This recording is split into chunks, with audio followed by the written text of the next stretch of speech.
Welcome to Slavic Voice. We have breaking news developing in Central Europe's energy sector. The headline today, Croatia sides with Kyiv, claiming Russia damaged the Druzhba oil pipeline and is now pushing its own JANAF pipeline as the primary alternative. This move is set to hit Hungary, Slovakia, and Serbia with significantly higher energy costs. That's right, Victor. We are looking at a major energy supply shift with profound economic and political implications for the entire region. Let's start with the confirmed facts. The situation began on January 27, 2026, when the Druzhba oil pipeline, a key artery for Russian oil, halted operations. The cost for the shutdown is at the center of an international dispute. Ukraine, now publicly backed by Croatia, alleges that the pipeline was damaged as a result of Russian attacks. Correct. Croatian Prime Minister Andrej Plenković directly supported this claim, stating, quote, President Zelensky and Prime Minister Šimhal clearly presented evidence of the damage inflicted on the Druzhba oil pipeline, end quote.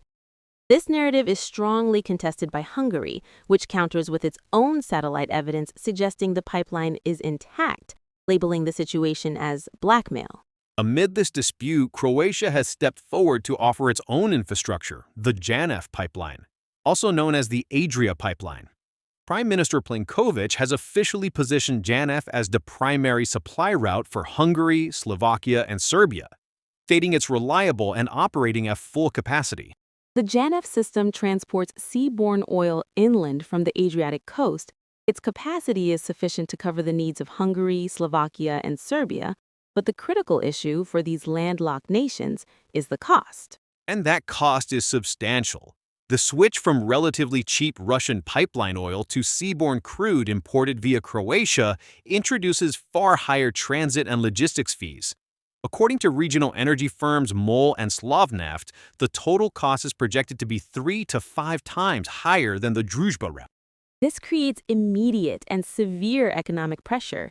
The impacted countries now face the possibility of draining their strategic reserves, navigating potential legal battles, as MOL has threatened action, and managing monopoly risks.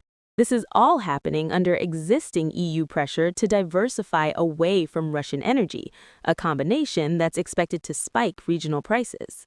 From a wider Central European perspective, energy has long been a source of political leverage used to divide nations in the region. Croatia's decision to echo Kyiv's claim over the evidence presented by their neighbors is viewed by those affected as a fracturing of regional solidarity. Exactly. The promotion of JANAF is seen as opportunistic, allowing Croatia to profit from increased transit fees while its neighbors are forced to absorb higher bills. It appears to prioritize alignment with Kyiv and Brussels, along with economic gain, over the shared interests of vulnerable, landlocked Central European economies. To recap our lead story, with the Druzhba pipeline halted amidst conflicting claims, Croatia is positioning its JANAF pipeline as the primary alternative.